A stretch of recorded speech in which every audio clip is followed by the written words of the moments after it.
We don't want that flag. We don't want the anthem. We don't want this political class. We want the whole thing consigned to the dustbin of history.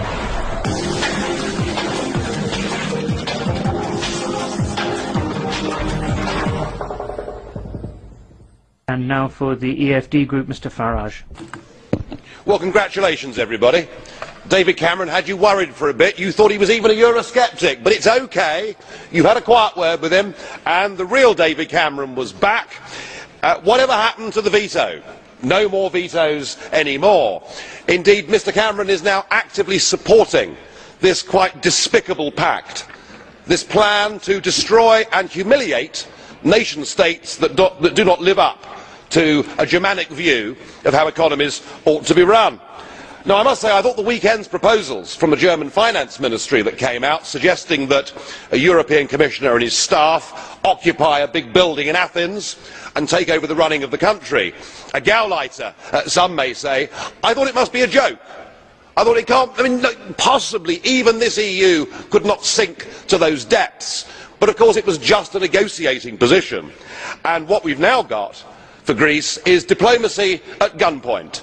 It's the kind of strategy that Palmerston used against Athens back in the 19th century. Nobody can deny today that Greece is any more than a colony. And this is all a terrible, huge mistake. Greece is not a failing subsidiary company where head office needs to come in and take control.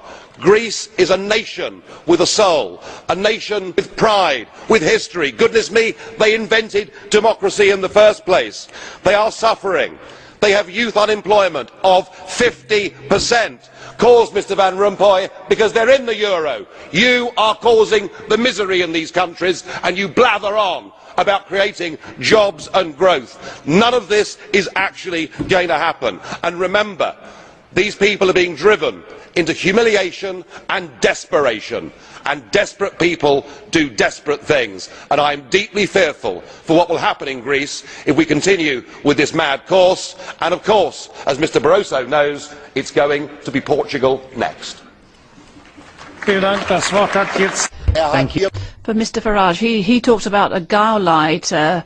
As a German, I very much object to democratic Germany being put on the same footing as the Nazi Germany. And so I would like an apology from this gentleman. Nobody in Berlin is sending Gauleiter anywhere in Europe. That is a speech full of hatred. This is incitement of hatred between European peoples. He should withdraw his words, or you should ensure that this sort of thing does not recur.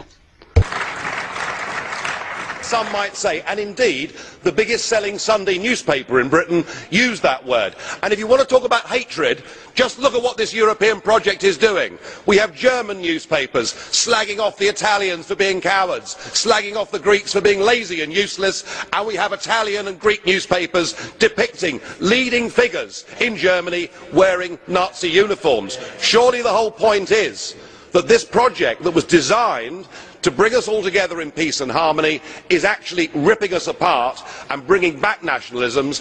And if there was one country I really had a go at in my speech, it was actually the United Kingdom, because I admitted the way we behaved towards Greece wasn't acceptable in the 19th century.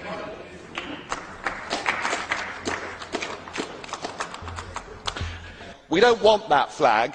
We don't want the anthem. We don't want this political class. We want the whole thing consigned to the dustbin of history.